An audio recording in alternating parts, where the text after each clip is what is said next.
कालू कौवे की जलेबी की दुकान पूरे जंगल में बहुत ही मशहूर थी, क्योंकि कालू कौवा बहुत ही स्वादिष्ट जलेबी बनाता था। दूर जंगल से पक्षी उसके दुकान पर जलेबी खाने आते थे। एक दिन खतरनाक चील उसकी दुकान पर पहुंचा।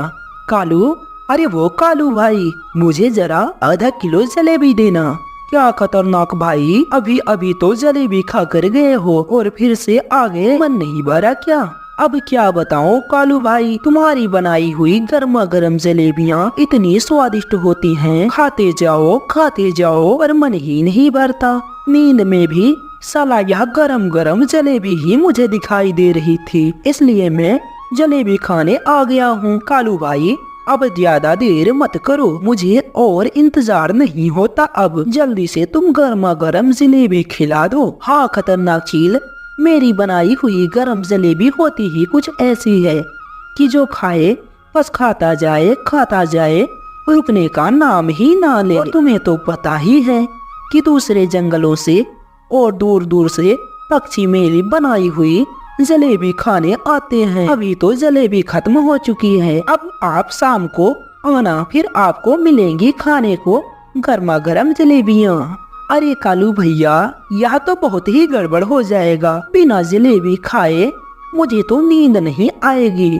जरा ठीक से देखो कालू भाई, कहीं एक दो जलेबी पड़ी ना हो इधर उधर। तो मेरे प्यारे दोस्तों, कहानी में आगे और भी मजा आने वाला है, तो मेरी आपसे एक रिक्वेस्ट है, चैनल पे नए हो तो चैनल को सब्सक्राइब कर, वीडियो को लाइक कर हमें सपोर्ट करें कहानी में आगे। अरे खतरनाक चील, तू मानता क्यों नहीं?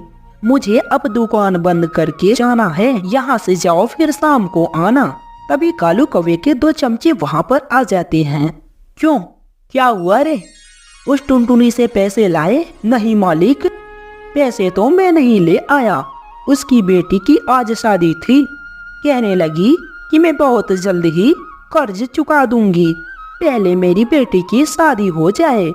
लेकिन मालिक, वह दोनों पति पत्नी मेरे सामने गिड़गिड़ाने लगे, तो हमने उन्हें छोड़ दिया। अच्छा, तो तेरी रिश्तेदारी हो गई उस टुनटुनी चिड़िया से? मैं तुझे इसी के लिए ना रुपए 70,000 महीने देता हूँ। चलो तुम दोनों मेरे साथ, मैं तुम्हें दिखाता हूँ कि पैसे कैसे वसूलते हैं उस टुनटुनी के बच्चे से। कालू कौवा अपने गुंडों के साथ उस टुनटुनी चिड़िया के घर पहुँचता है। अरे वो टुनटुनी, अरे वो टुनटुनी, जल्दी बाहर निकल। क्यों रे टुनटुनी, तेरी इतनी हिम्मत बढ़ गई कि तू मेरे नौकरों को पैसे देने की बजाय उन्हें बहला फुसला कर वापस भेज दी। कालू भैया, जरा धीरे बोलो, घर में बेटे की बारात आई हुई है। मुझे आपके दिए हुए सारे पैसे याद हैं। कालू भैया, मैं आपसे 2 लाख रुपए कर्ज ली थी, ब्याज मिलाकर कुल 4 लाख हो गए हैं। मेरी बेटी की शादी हो जाने दो कालू भैया, मैं अपने खेत और घर द्वार बेचकर आपका सारा पैसा चुका दूंगी। अच्छा टुनटुनी, किसने तुझे कहा कि मुझे रुपए 4 लाख देने को बोल रही है?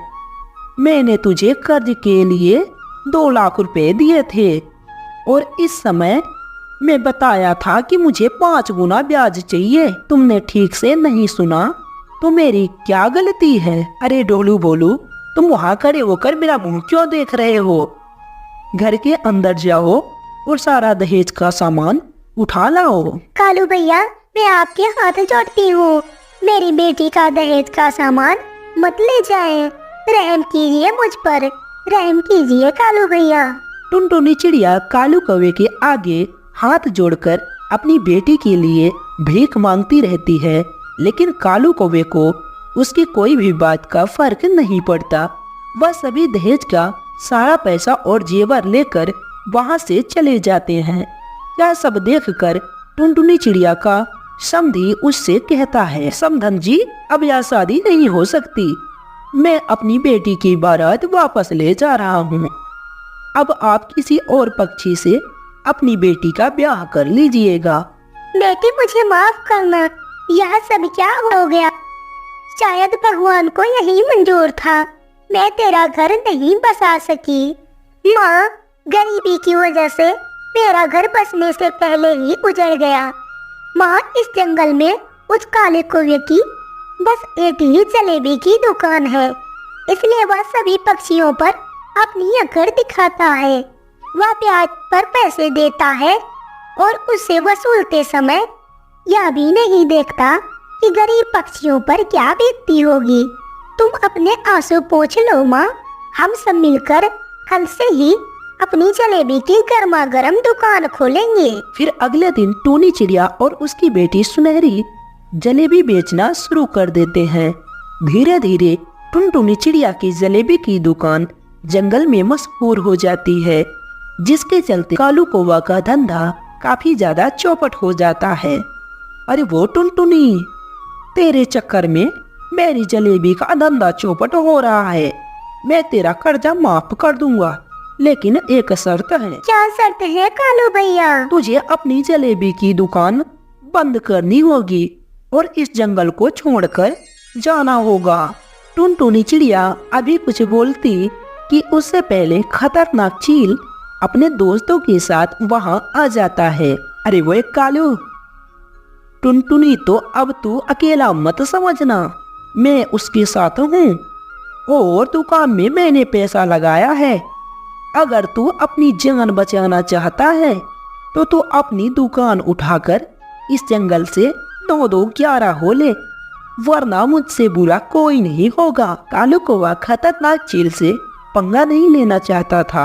वह तुरंत ही अपनी जलेबी की दुकान उठाकर वहां से 9-2-11 हो जाता।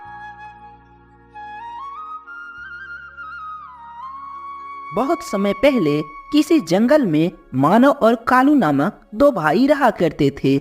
मानव की पत्नी टूनी चिड़िया बहुत ही सीधी और शांत स्वभाव की थी।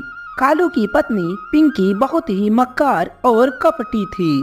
लंबी बीमारी के बाद मानव चिड़िया की माँ की मौत हो जाती है। माँ घर में मरी पड़ी हुई थी और पिंकी चिड़िया घर द्वार जायदाद के लिए लड़ रही थी। अरे सुन टुनटुनी, माँ जी तो खेत का बंटवारा किए बिना ही चल बसी, लेकिन मैं और तेरे भैया खेत का बंटवारा करना चाहते हैं। पिंकी भाभी, यह आप क्या बोल रही हो? अभी तक हम लोग एक साथ मिलकर फसल उगाते आए हैं और आगे भी हम लोग साथ में मिलकर खेती करेंगे। दोस्तों, उम्मीद करता हूँ आपको यह कहानी जरूर पसंद आएगी। आपसे छोटी सी रिक्वेस्ट रहेगी, चैनल को सब्सक्राइब कर वीडियो को लाइक कर हमें सपोर्ट करें और कमेंट में अपनी मनपसंद कहानी जरूर शेयर करें। अरे आप लोग भी ना कौन सी बात लेकर बैठ गए हो? अभी बाजी की लाश घर में पड़ी है और आप लोगों को बंटवारे की चिंता पड़ी है, तो इसमें क्या बुराई है टूनी चिड़िया? हमारे बच्चे होंगे और परिवार बढ़ेगा, इसलिए मैं चाहती हूँ कि आगे किसी तरह का झंझट ना हो। इसलिए मैं सरपंच जी को बुलाकर जमीन की बंटवारे की बात करती हूँ। भाभी, आप कैसी बात कर रही हो? सरपंच को बुलाने की कोई जरूरत नहीं। आप और भैया हमें जो कुछ भी देंगे वह हमें मंजूर होगा। अगले दिन कालू कौवा एक खेत और एक घर अपने हिस्से में रख लेता है और नदी के उस पार वाला बंजर खेत मानव चिड़िया को दे देता है। मानव, अब तू इस घर से चला जा और अपने खेत में रहना शुरू कर दे। अब यह घर मेरा और मेरी पत्नी का है। मैंने कर दिया बंटवारा। अब तू और तेरी पत्नी खेत में जाकर रहना। इस तरह की बातें सुनकर टूनी चिड़िया और मानव चिड़िया रोने लगते हैं और रोते हुए मानव चिड़िया बोलता है, ठीक है भैया, हम लोग यहाँ से जा रहे हैं। आपका पूरा फैसला हमें मंजूर है। और इस तरह कहकर टूनी चिड़िया और मानव चिड़िया दोनों बारिश में भीगते हुए अपने खेत में पहुँचते हैं। मानव जी, हम अपने खेत में क्या उगाएंगे? जेठ जी ने तो उपजाऊ जमीन अपने हिस्से में रख ली और हमें यहाँ बंजर जमीन दे दिया। टुनटुनी, तू चिंता मत कर, सब ठीक हो जाएगा। माँ ने मुझे एक बार बताया था कि पिताजी इस खेत में फूल गोभी का रोजगार किया करते थे। जब से पिताजी की मौत हुई इस खेत में खेती ही नहीं हुई। अब से मैं इसमें मेहनत करके इस खेत को फिर से खेती लायक बनाऊंगा और मैं इसमें फूल गोभी लगाऊंगा और मैं फूल गोभी की खेती करूँगा। ठीक है जी, आपके हर फैसले में मैं आपके साथ हूँ। आप ही मेरे सब कुछ हो, आपके सिवा मेरा कौन है। धीरे धीरे समय बीतने लगता है। मानव चिड़ा अपने खेत की सफाई करके फूल गोभी के बीज बो देता है। फिर उसमें अच्छे खाद और पानी डालता है। कुछ ही दिनों के बाद मानव चिड़ा के खेत में फूल गोभी की फसल लहराने लगती है।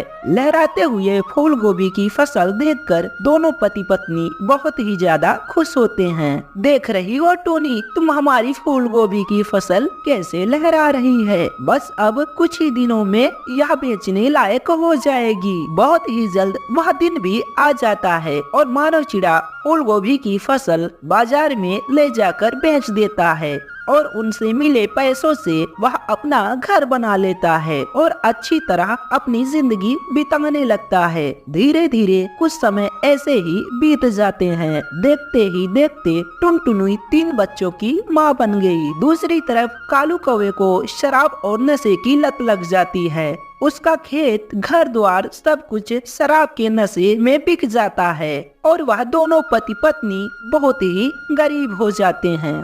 अब हम लोग कहाँ जाएंगे कालू जी? अब हम लोग तो घर से बेघर हो गए। हम दोनों लोगों ने मानव और टुनटुनी के साथ बहुत बुरा किया। भगवान ने हमें यहाँ उसी की सजा दी है कालू जी। अब तो हमारे पास कुछ भी नहीं बचा, ना घर, ना ही खेत और ना ही फूटी कौड़ी। अब हम लोग कहाँ जाएंगे और क्या करेंगे, कुछ समझ में नहीं आ रहा है।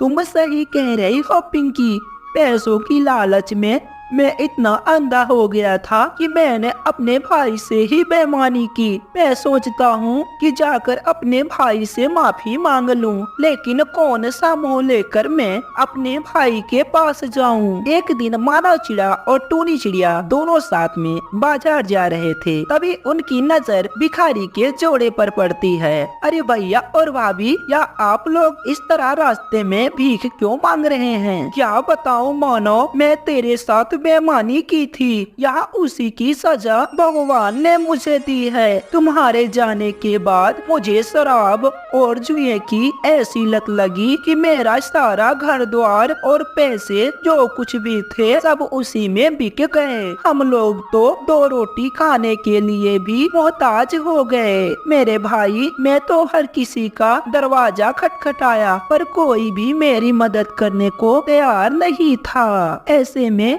मैं क्या करता? भूखे पेट कितने दिनों तक जिंदा रहता? आखिर में मुझे भीख मांगना ही पड़ा। पिंकी चिड़िया के मुंह से तो कोई बात ही नहीं निकल रही थी। वह अपनी बात पर बहुत ही ज्यादा शर्मिंदा थी। भैया और भाभी, आप लोगों को इस तरह रास्ते में भीख मांगते हुए नहीं देख सकती। आप लोग हमारे साथ चलें। हाँ भैया, टुनटुनी एकदम ठीक कह रही है। हम दोनों भाई फिर से मिलकर दोनों साथ में खेती करेंगे। मानव चिड़ा अपने भैया और भाभी को लेकर घर आता है और वह फिर से अपने भाई के साथ मिलकर फूल गोभी की खेती करके खुशी खुशी वह अपने परिवार के साथ रहने लगता है। दोस्तों, वीडियो को लाइक कर, चैनल को सब्सक्राइब कर हमें सपोर्ट करें। वीडियो देखने के लिए आपका बहुत बहुत धन्यवाद।